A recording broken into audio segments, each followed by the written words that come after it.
Mama General, Wafa, Mema Kwabo. Yeah, near. Oko dear. Oko Sawo. In the song, Chavan is on Woda. A man is a warrior. Man, come say Boko. Yeah, Boko. Oh, okay. Chama, Mammy, feel come more as you say. NDC, would the animal Emma about power. I finish Femunie and a cacra. And you to say, Ewa Baimu. Yo, me that say, me fa akwanya so achia atifo. Na ansane be she yen komodia aseno so no. Me pese me dia akwanya so ebe kai inuanum a afi pepe penie omukonya wiemhyen enkwanhia ema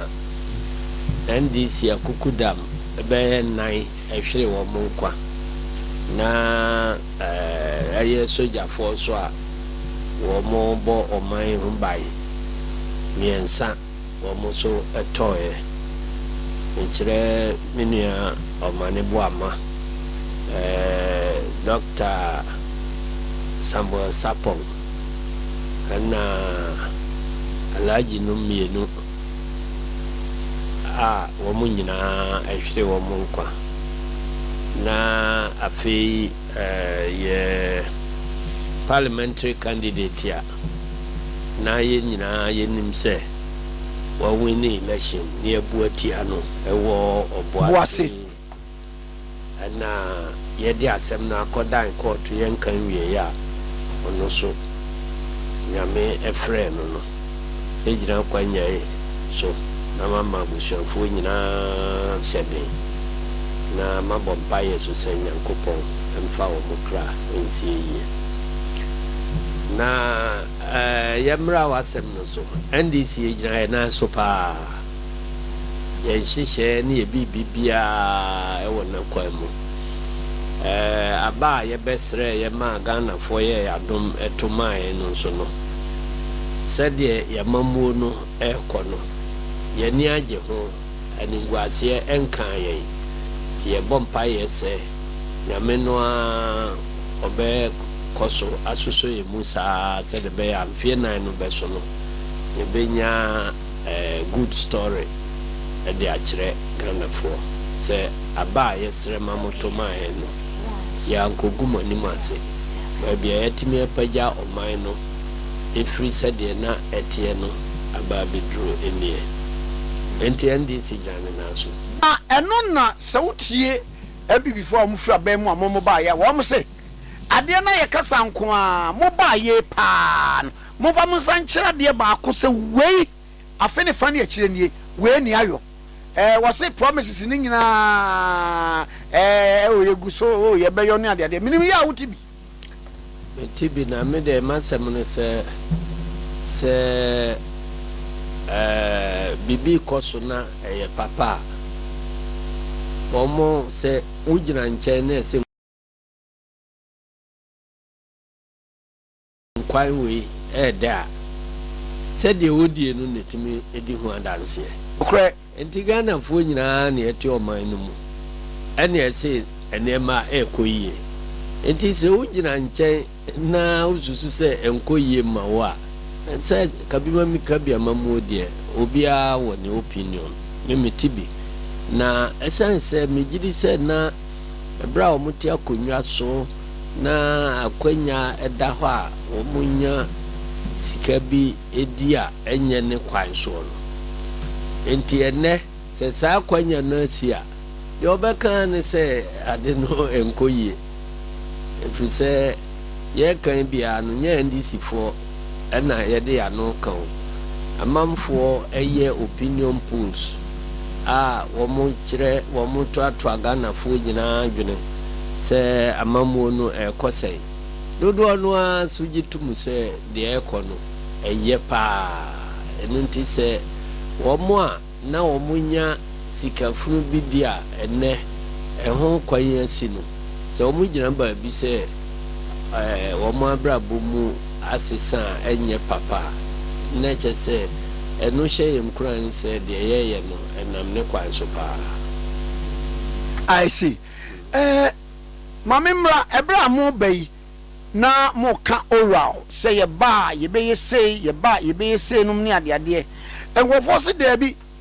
mo ba ye ene nipa bia no mo gina court obi ti say Dr. Puninum bi ti say Edu Agongonum e bi ti say Honorable Collins Dauda mo ene ade ade Attorney General beka say wa file no le prosecute mo ja wo mo nyina ekọ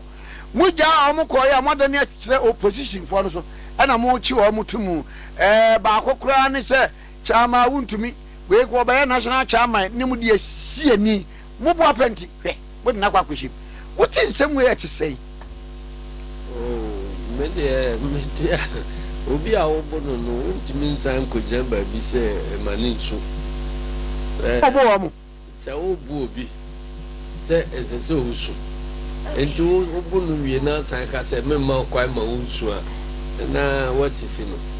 eno nti se suna yensu a ayiri de etimeka nti se wo mu achire wo mu na wo mu tete mu a se yema eha obia na de ekoso no nyina no ye de mra ene buman eno nti se mra edi asem na wonti ase a mra kro no a ena ye fa ne kwan so edane asem na ni enti me by na interview awo ye lawyer ni bi kasa anya ne kwan so se akire we anya ne kwan so se akire am se anamunim we dia se appeal no an ekoso anya demonstration na ye se wa nim se mra ye dia ya de na enane kwan mu a mra kro no an ye de kodare no na waja mra no ho a wo kwa ko demonstration no se demonstration enane asem ani wo court enti media ese wi ase nyina hunu se de mo ye nye enti wo mu ye na ya dai se patupre osusususu ani su no etimi yi no free aman so patupre ku aman ache no no osu a se no etimi enyi no free aman no so enti eno de dede no de ne kwanso na me de dede no kra no boayen efiri sɛ bo MPP for ho dawuro ama omo ho sɛ wo mo supporto galamsey a ekoso no on sɛ ye ba no ye ka sɛ galamsey wo pese otu ase a enye emrante na omo kɔ galamsey site bade kɔpɛ omo anu aduane no nye womo na ukọ chichi womo anu asi galamsey ano nipa odi ni sika akoto tomfidie no asan ye se waje asase no di mfidie na kogu mu a etutu asase no sai no se unya baako echi no a echen se wache mranti a mukọ bade ho apem enu nti ka se Wontumi oye nipa oboman o say ensase enunti yebetu ne so sa ena yetu ne so sa sese yede na akotwiri ba bi boko a ohome enunti no eye chama na prison ehome oh nanka da bia osori anunam galamsey site yetu I had to say na sese o te fa kwa se ohome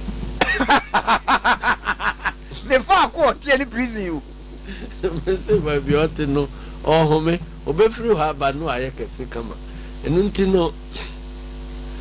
o se asemu ya ye ka to da bia na Jáiled bia yesidi eye chama Wontumi so obiti Ghana ha obetimi ahwe nyame ani pa ka se Wontumi nye galamsey anasa ni pa no nye ni papa ntimeti se na Akufo Addo ka se chama Wontumi ani akontaman womo nye galamsey womo from so bia ni womo hono eye me ya papa because ono na baimu ena court agia tum se chama Wontumi oye galamsey na wa oye mampani a obetimi ache no waja no amana awafa ne ho dia ma aban foforo aba ɛna afei na kwanya aba yɛtimi akɔ akɔgye no wo minister ka sɛ ɔyɛ galamsey professor from Pomboatin ka sɛ ɔyɛ galamsey wenum nyinaa chi na wakɔgyina baabi sɛ ɔnyɛ galamsey yɛbɛfa ne sɛ na ɛyɛ atesɛm ɛnyɛ atesɛm kɔɔto abua asɛm Judge say Ajay Frimpong, Secondary High Court. Wabua say Wontumi ye galamsey. Na the attorney say asem we shall see Wontumi galamsey asem no. Shall see 2013. Wabra na NDC ewa aban mu no on say yen ne ehia ase 2 galamsey esosa sabre na obeka say President Mahama ekoka say chebi ya adane galamsey capital amanfo 2 ya nugu ne so pa no 2013 enti interministerial committee be against galamsey enna womo ati task force wa ye clamp down on galamsey na eye MC for Asankrangwa satam no the friend no Victor Mesu ono eno oko tano numri forest no ena omkotwitwa videos ni ade nyina be kire se obi akoti asi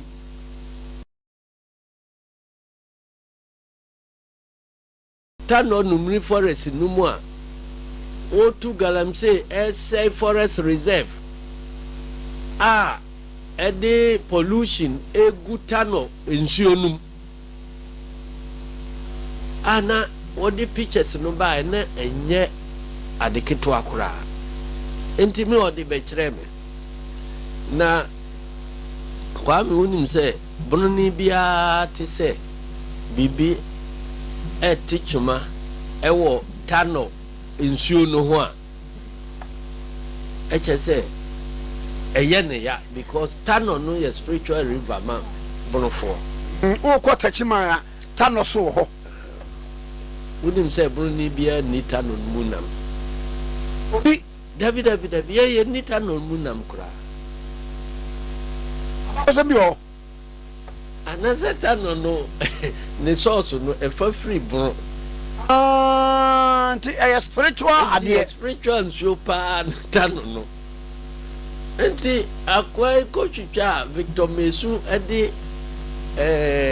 say ya say tano river ni ade nyina no Wontumi say sa ne ma no all the pictures no be kire me satem na me general secretary enti me ka ho ne ehye nunkura ne se omma yankofa task force for no na omko stopo the air cost no yesa o say forest reserve wona e ba se obeka se yesi mo akọ ma serious calculators be 400 enna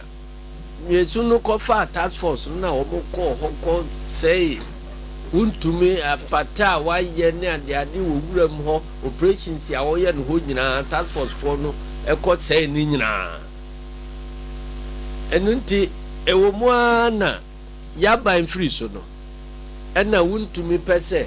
ofa saade no so esan ebeji judgment debt $43 million yes ye tua ya na ye ntua eno oko saman aban wa bra afi ono na ban aba no eno akọ saman ono na ban no se ye ntua seska no ma no ndika omo be ye kana na bi ahwe se ye bu asem no a asan nipa wa se asase ni apolutu nso sa asan konyi $43 million amana di kwa ena nyame ncha de ye gi no fi nani ehwe evidence drone footages ni ade a womode ebre no eno ohwe na oka se asemu die enani kwam na nokura APA wo secondary high court ho no nanka se womudi asem no wi a aban no chi Wontumi na ode no fa mrakwan so criminal case nanka ode no kotum ti se de yede na tumu ya The sense na ban the war power ntino. Ya anya no hwe. Amatese yase mahama kwa obeyi no. Enti de kopie mu ne se. One, Wontumi ka say oye prospecting ye no license yekuta no ye prospecting license. So say woko na ura mu ho a utu tokro ha kakra na wagina so de ahwehwe asase no mu ahun say gold no bi wo ho na ebi ni ho enya de a caterpillar nom ne excavator nom asem bia nim kura unse ba bia ya prospecting no unamura mu unse the red ribbon bi na ya the pole be 9 abbo ho bibi kitikiti bi enuru table so kura ne atu ho ne akohwe asase no mu se eden ne ho eno la ho license ene edi ma Wontumi ena ninsaka license no a ena okofa excavators bulldozers and they ade etukoti see forest reserve mu enu dwiri sa forest reserve no to agu oye mining no so a na eho efinu na wa piagu Tano river no sabre no kura on se Tano river no enam ye ni Cote d'Ivoire afo hye so enti o mbe complaining say river no a ensuo a de free Ghana airco no say ensuo Tano no a fa Cote d'Ivoire afo no enu monsuo no ema diplomatic ayi kakra kra wo ho enu nti court ka say Wontumi ye galamsey wa sense ase ne niema o ka say ya sen no nyina no enam ne kwan so a efri say o ye illegal activity ono so ka say sojafo no ekobubu ne niema no no gold nko anto bottom 50 kilos of gold Wontumi ano asem wo court ho na obi a wo ya prospecting no then na ultimate to gold 50 kilos e be a prospecting type prospecting na woyen asase no gold ma wo ye ya de piepie Wontumi nya gold wa bra wo ya prospecting no say mo ko to gold 50 kilos on the statement of claim no nyina ewom na cement bottle ba ko kra say so 50 kilos boy cement bottle no na 50 kilos no enti onu kwa o sa gold no na sojafo no ekobo no yafa na o san kan biemu say otua bribe 70,000 Emma Victor Mesu no say anka operation na ye no yemmo na illegal operation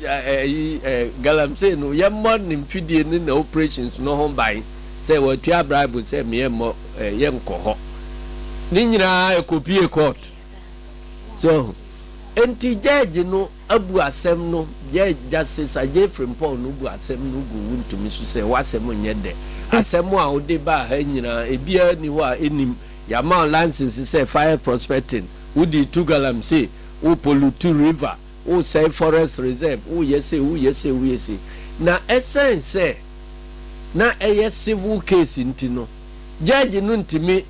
enchi Wontumi nkotumu ana omfa asotwe bia ama no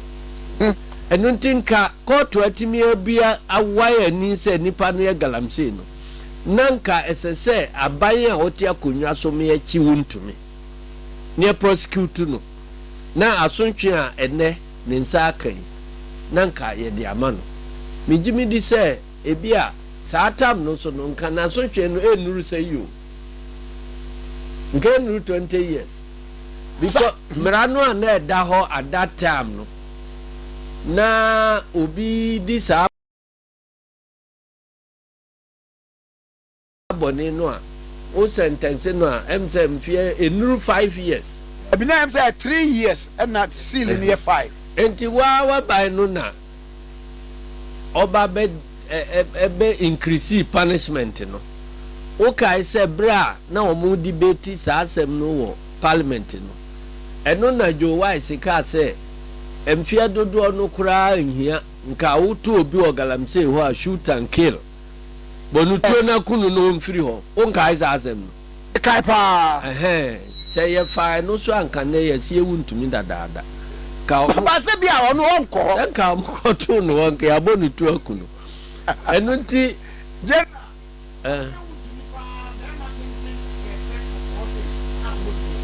na so no ani nuanom na ka say ye monutuo satam Joe Wise na ka say nka ye hu obi wo galamsey site a ye monutuo nkuno so shoot and kill ena amasa na omude emfie eto so say say between 15 and 25 years ena nyame adum wabom paya bigiri say tongues no a okan no enu ntina sesa judge na adwen oyi 5 years kura free so na nka betimi akọ 25 so todi asaka no enu oyi enu bi free so na obi kura say da okokotwa opie ya wi asem na opie ya obe ka asase de fa ne tekrema so no me wo bi social media post say na hokra Wontumi test say gold no bi wo ha na nka na jo no akofa bulldozers ya betutu kotro enti asemwa eda so no say ye jeli criminal na eya ejeli criminal na eya bomodi akọhwe crime scene ho jeli criminal na eya kọhwe crime scene ho na enka ka oni boni awaye se wo sa area ho na kọhwe se de tano what say tano no afa any forest ye wo ho ya dwiri no asɛ no pa saa no na ye kana sem na ebi se onkopa mahama chem waye se na ya misre ebi se ade yi a amana kodam yi ebi fa kese no agina sesabi odidi mampani mahama atam ene ne yira tam ene saade no e kan hu bi na ama mubu afuo se galamsey nyi wono nko ana ye nkrofo bebere ye bi ba wo de ye be miawo pa mo hu si ye miawo pa me unim se soja for can be standard operation procedures SOP so yes man say kokoye adwuma bi a ye draw SOP say kwawe na ne be fa so kwawe sa bibi we si a say ni ne ade fa so em say MPP for na nkasa wo mo draw standard operation procedure ama obia ye be suspect no say wadi bone na ye be che no kwawe na say oye na response the dikai unya suspect say wadi bone ye nya wa ye be che wa dikai didi aban atem